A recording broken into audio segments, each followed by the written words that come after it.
Hello, and welcome to Rethinking Our History, where we seek to shed a light on events that have been forgotten and covered up, and to make us all question how much do we really know about our history?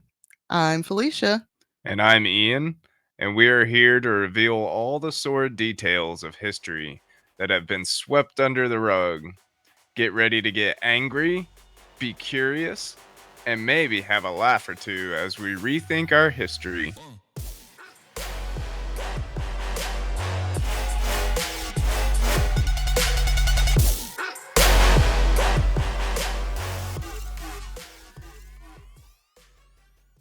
Hello, friends. Hey guys. Thanks for joining us for another lesson, number 63. Wow. Yeah, getting up there on this one now. Can't believe we did that many history episodes. Yeah, it's a lot. We are back this week with part 2 of our look at the rise and fall of the Ottoman Empire. Woo. Last week when we left you, we were in the late 1500s. Wow. We were really in the late 1500s. I finished That's my notes crazy. today, so I know when this ends, and wow, it's a long time. Yeah. Where the Ottomans had just suffered a major defeat at the Battle of Lepanto. While this was a major loss of life for the empire, they were able to replace their ships quickly, and in no time their navy had recovered. In 1573, they signed a peace treaty with Venice, allowing them to expand their position in North Africa. At the same time, the battle with Habsburg Austria had come to a standstill due to the Habsburg defense getting better. Kept seeing this name, the Habsburg defense, come up in the notes, so I did a quick little search to see what made it so special. It was a special border defense that had been enacted primarily against the Ottoman Empire with support from Austria and the Holy Roman Empire. They were able to bulk up their defenses on the border to repel the Ottomans. Mm. The Holy fucking Roman Empire, man.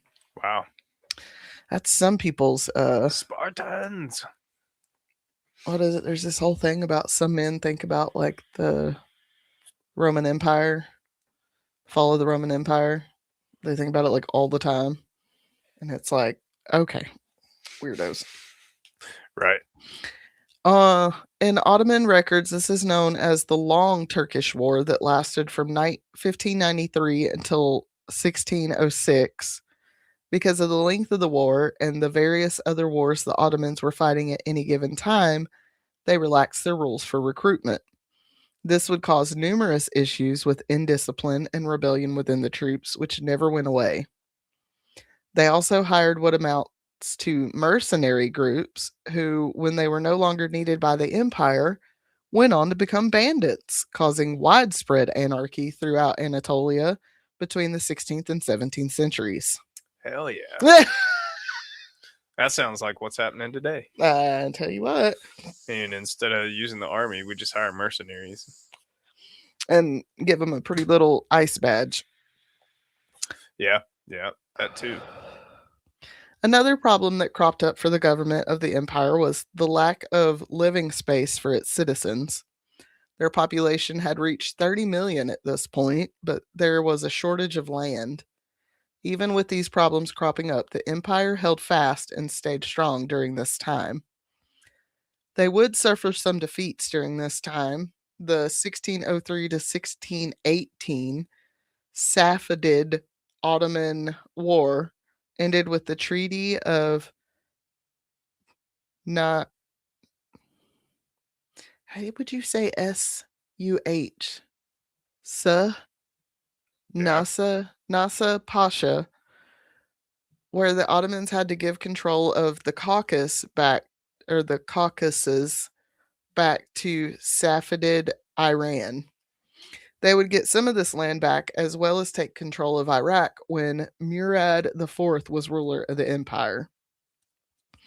Now, this next part, they always want to leave out the women. They always leave out the women. This is something I had no idea about, but found to be very fascinating. From 1533 to 1656, there was a period known as the Sultanate of Women. This was a period of time when young sultans were actually too young to rule the empire, so their mothers would rule in their place until they came of age. Hmm. In European history and fantasy, you guys will know this as regents. The most known women of this time were Kosim Sultan and her daughter in law, Turhan Hadis. Kosim was the favorite legal wife, which just makes me chuckle. What a phrase. I am the favorite legal wife. Thank you very much. Of Sultan Ahmed I and mother to Murad IV and Ibrahim, who would also, hang on,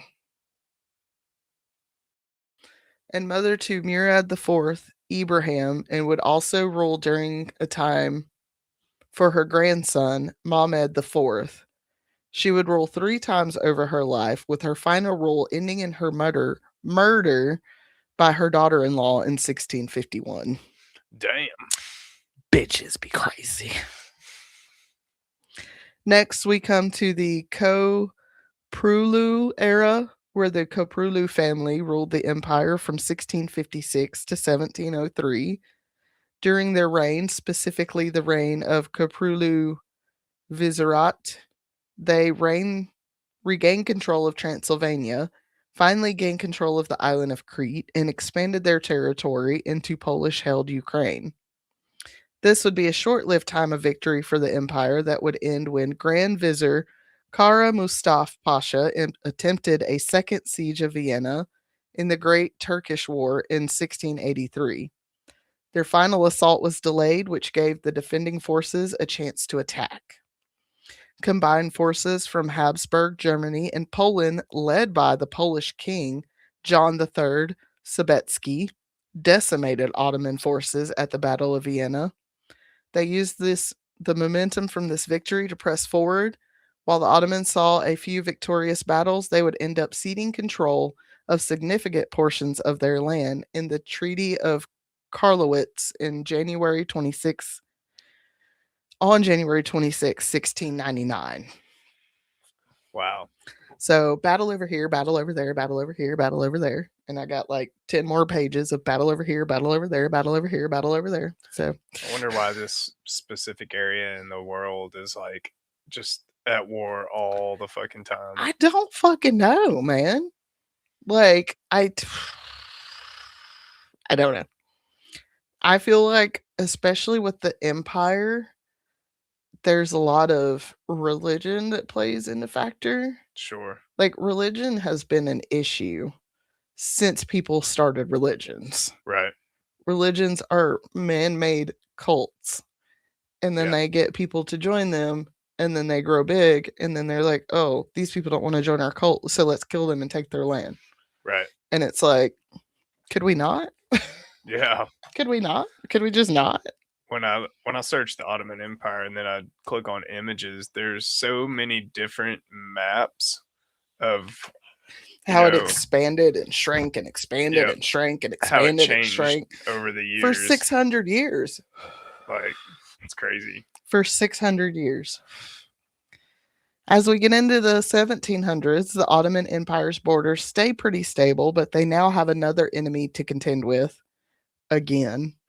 Russia was expanding its borders, and in 1709, King Charles XII of Sweden was defeated by Russians at the Battle of Plotova in central Ukraine. Sultan Ahmed III welcomed King Charles as an ally and was persuaded by the king to declare war on Russia. This led to a victory for the empire in the Perth River campaign. At the end of the Austro-Turkish War, the Ottomans lost Banat, Serbia, and Little Wallachia, or Oetlinia, to Austria.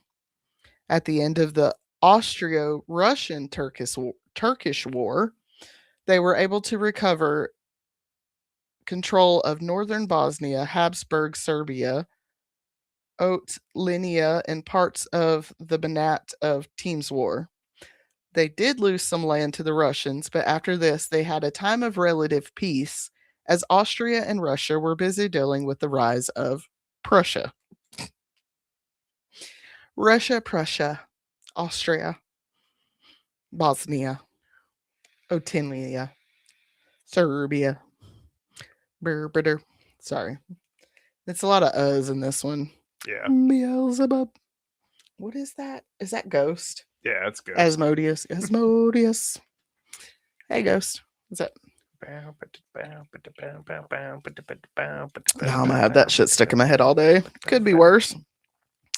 During the 18th century, we see the empire expand their education and technology by establishing colleges and universities, such as the Istanbul Technical University. In 1734, they established an artillery based off of Western artillery styles, but it was shut down after the Islamic clergy got involved.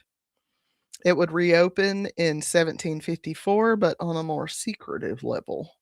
Gotta be quiet. The priests are gonna get mad. They don't want them to know they got guns. Thanks, priest. 1726, Ibrahim Mutfarek was able to convince the Grand Vizier to get a printing press, which he would be given permission to use, and he would go on to print non-religious books, which upset some calligraphers and religious leaders. I bet. Especially calligraphers, that's a hard fucking skill, man. Yeah. And this motherfucker's like, look, metal piece, ink, paper, bloop. His first book would be published in 1729, and by 1743, he had 23 volumes of works with thousands of copies. The Ottomans would lose their territory in northern Africa to Spain when they captured it from the Dalek of Algiers. They attempted to recapture Oran, but were unsuccessful, leading to a siege that took the lives of more than 3,000 soldiers. Ironically, in 1792, they would abandon Oran and sell it back to the Dalek of Algiers. Great Spain. And I want to say 1792. Nope, that was 300 years after Columbus. Never mind. In 1768, Balta was essentially invaded by Ukrainian Hadamakas, who were chasing down Polish soldiers. Balta was an Ottoman-controlled town on the border of Bessarabia in Ukraine. The Hadamakas slaughtered the entire town and burned it to the ground. This sparked retaliation that would begin the Russo-Turkish War that lasted from 1768 to 1774. Wow. Like, oops, we crossed the border chasing this guy. We're going to slaughter the whole town for no good fucking reason. Jeez. And sparked another war. Right. Okay. This was just one of a series of wars that the Turks had with the Russians that would end in defeat. Many people felt it was time for the Ottoman military to undergo Western modernization to be able to defend itself against enemies that had already done so. Sultans would begin to attempt to do this in the 1789 with Selim III. However, he was not able to make much change as he had to contend with opposition from religious leaders and the Janissary Corps, which were elite warriors that protected the Sultan and his home. The Janissary were a privileged bunch who did not want to give that up, and in response to the proposed changes, they revolted. Selim III would be killed in 1807, but he was avenged by Mahmud II, who eliminated the Janissary corps in 1826. And when I say he eliminated them, he killed all of them, slaughtered them. Jeez. It was a bloodbath. Hmm. Kind of love it, honestly. That part, I was like, I don't know, man. There's something about like a sultan avenging a sultan and Right. slaughtering like the whole special elite force that killed the previous sultan. It's like so dramatic, and I don't know. I want to like see it on a movie. Yeah. Your phone good? Yeah, it's good Okay. for now. In the Balkans, the empire was losing control as the Serbian Revolution took place. The Eastern question was taking over, and European countries were taking back their power from the empire. In 1811, the fundamentalists Wahhabis of Arabia revolted against the empire.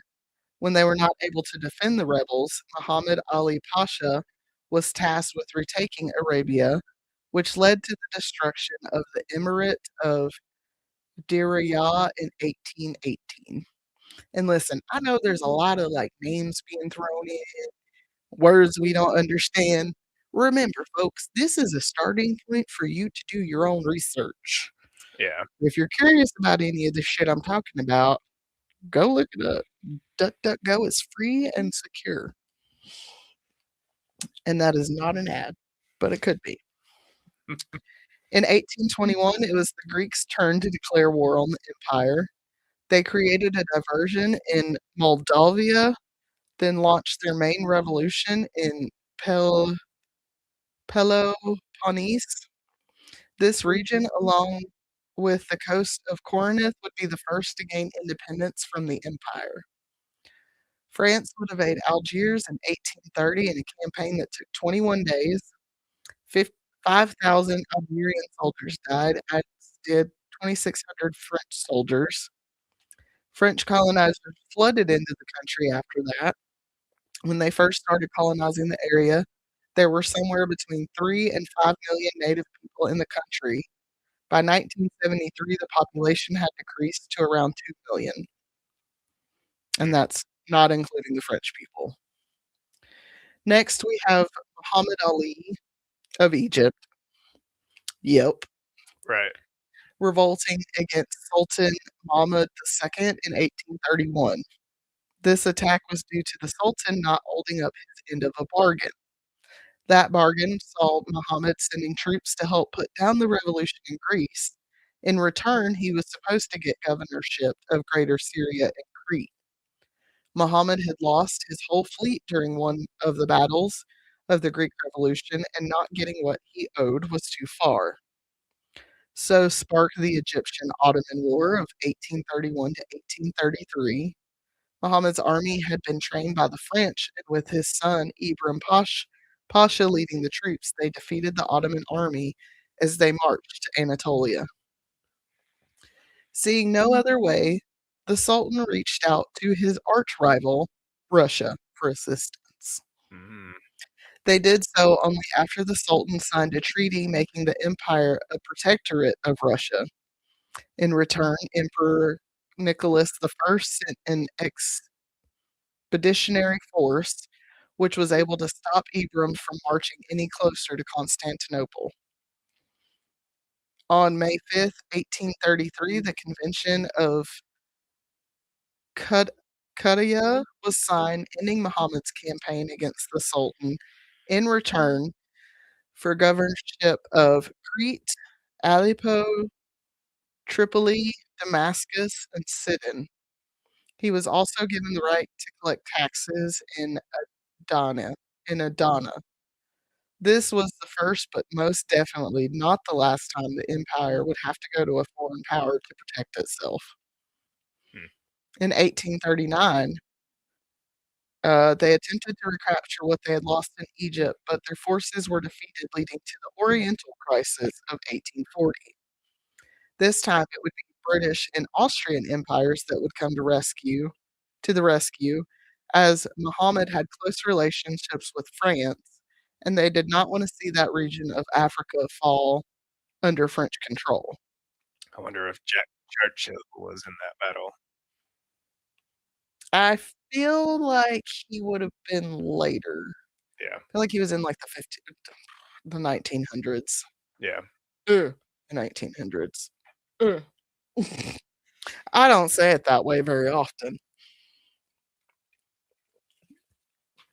Unless it's in my notes. This led to the Second Egyptian War from 1839 to 1841, ending with an Ottoman victory and them recapturing Egypt. After this, the empire came to be known as the sick man of Europe and would see a steady decline over the next few decades. Imagine them calling your empire the sick man of Europe. Rude. Between 1839 and 1876, the government passed a series of reforms that began to modernize the empire, such as an army of conscripted soldiers, banking reforms, the decriminalization of homosexuality, and replacing religious laws with secular ones. And weed. I'm pretty sure that's still illegal as fuck over there, bro. Probably. Like, they might kill your ass to catch you smoking weed, but at least you won't get murdered for being gay. Right.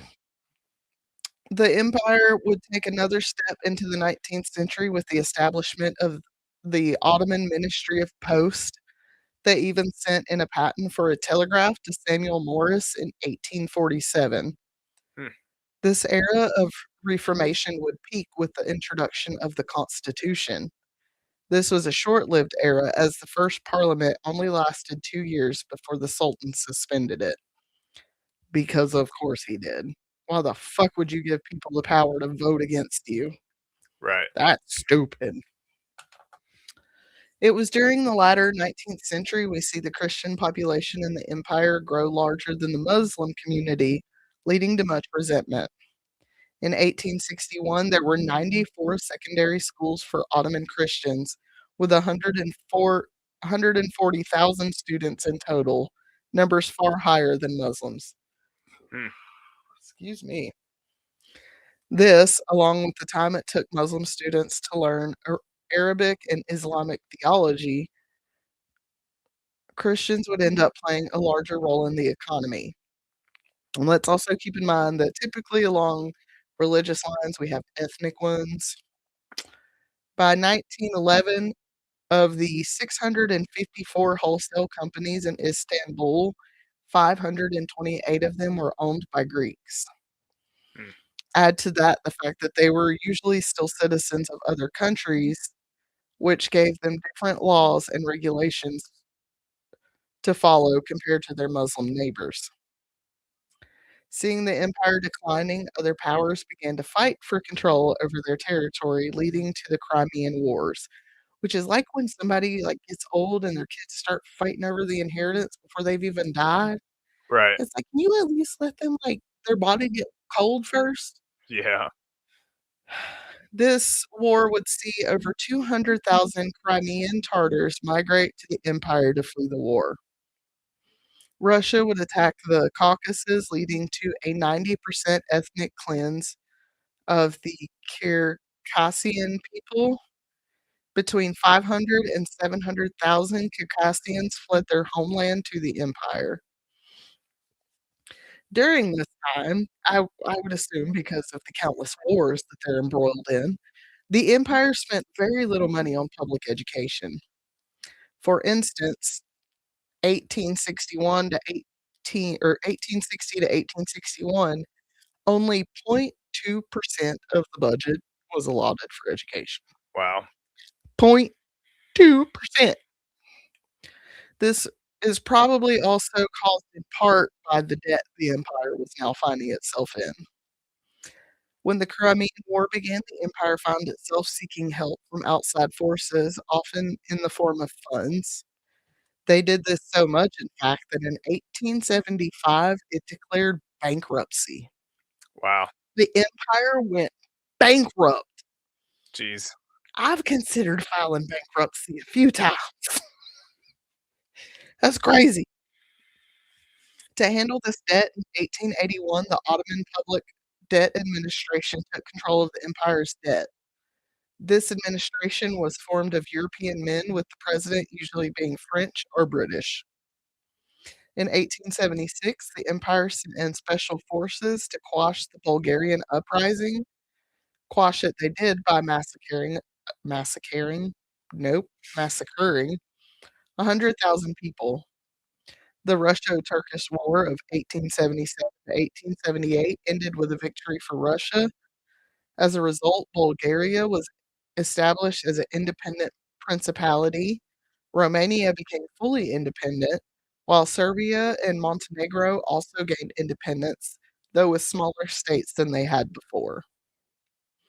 At the 1878 Congress of Berlin, British Prime Minister suggested giving control of the Balkan Peninsula back to the Ottomans in return for Britain taking control of Cyprus.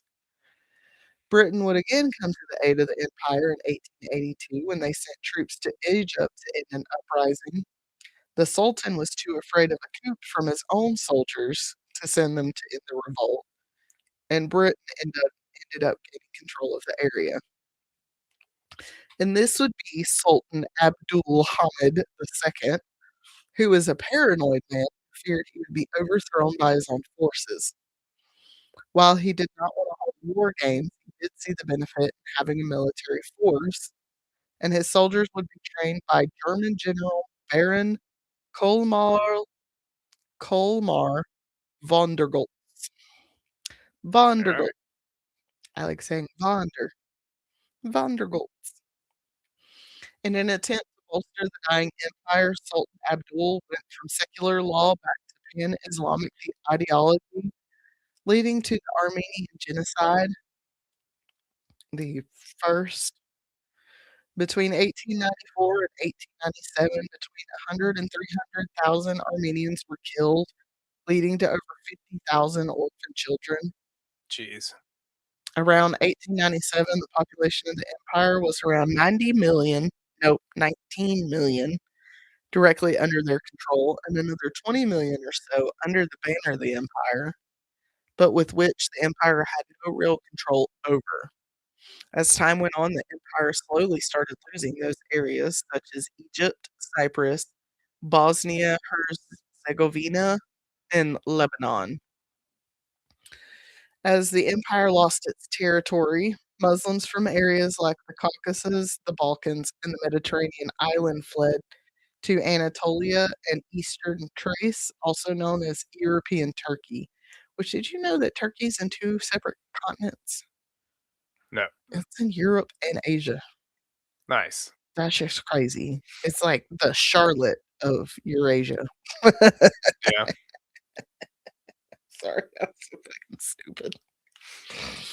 Because Charlotte's North and South Carolina. Anyways. Yeah. After the empire lost the First Balkan War, they lost all their Balkans territory except European Turkey. This brought another influx of Muslims to the empire, with 400,000 fleeing with the army, and around the same amount of non-Muslims fled Ottoman-controlled areas.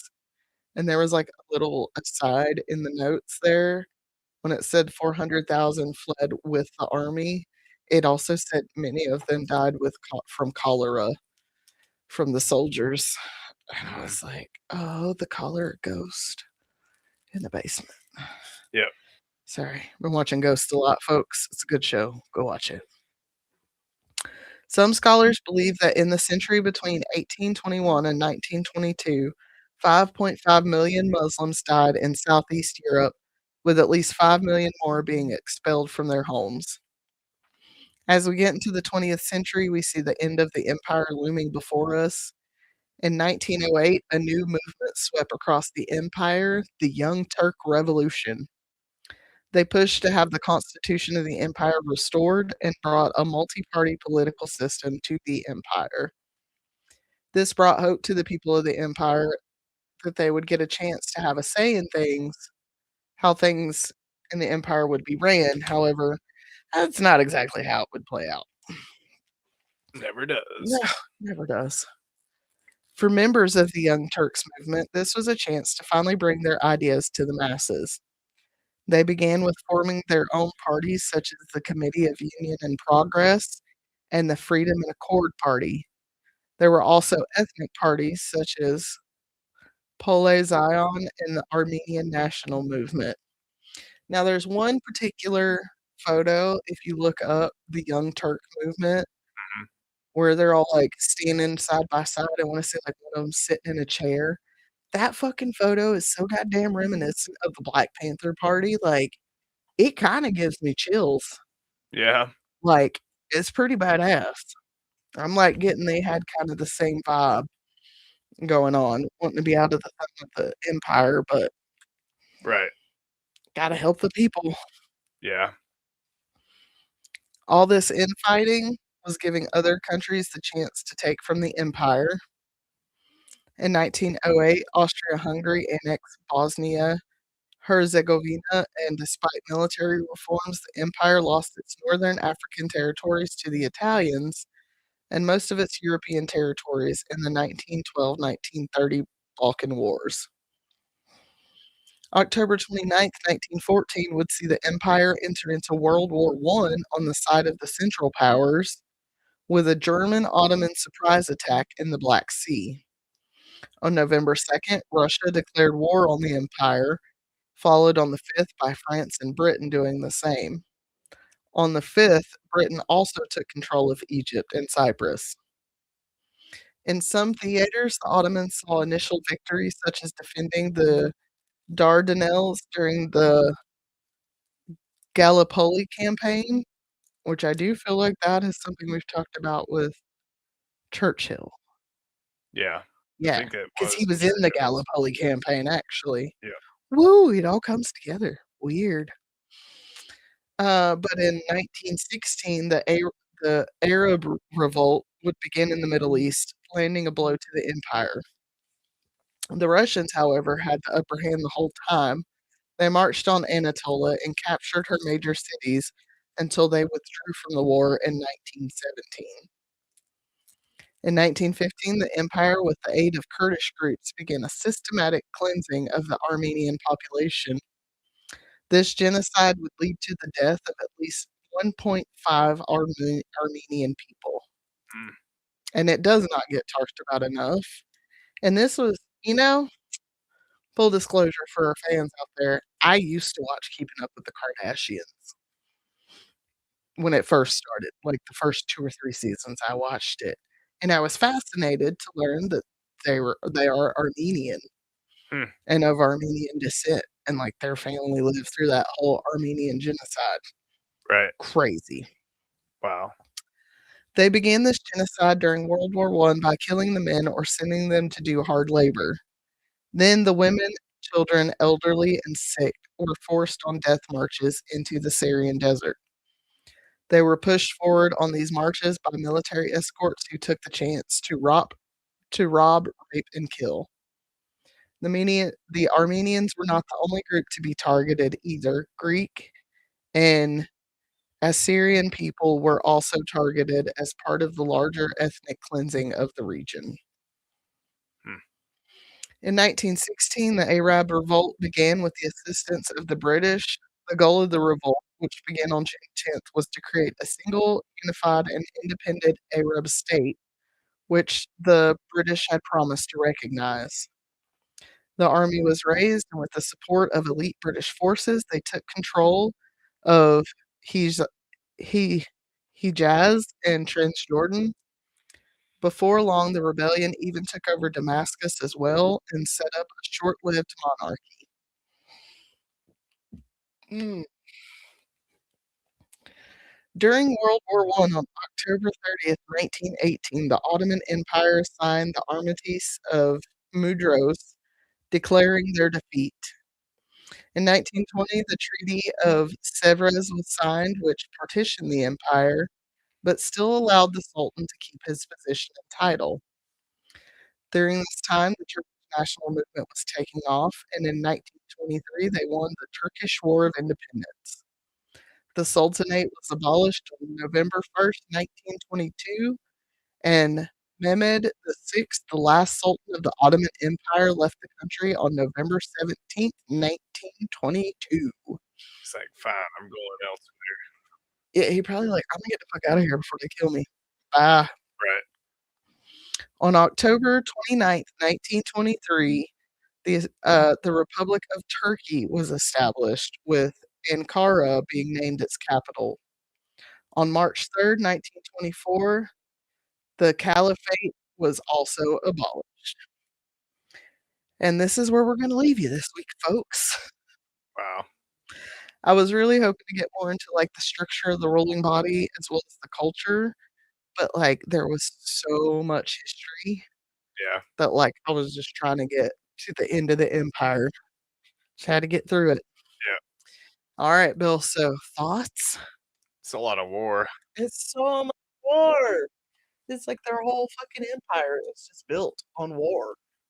I mean, and war. the Romans were no different. Is our country any different? Our country is no different. Is Britain any different? British were no different. Yeah, like I don't know. I'm definitely interested to see what other culture they have. Yeah. Because it's like right now, it seems like your culture is just killing people. Yeah. You just kill people. You wear really pretty clothes and you kill people. I like their mustaches. Dope ass mustaches, man. Like with the turbans and everything. Yeah. Love it so much.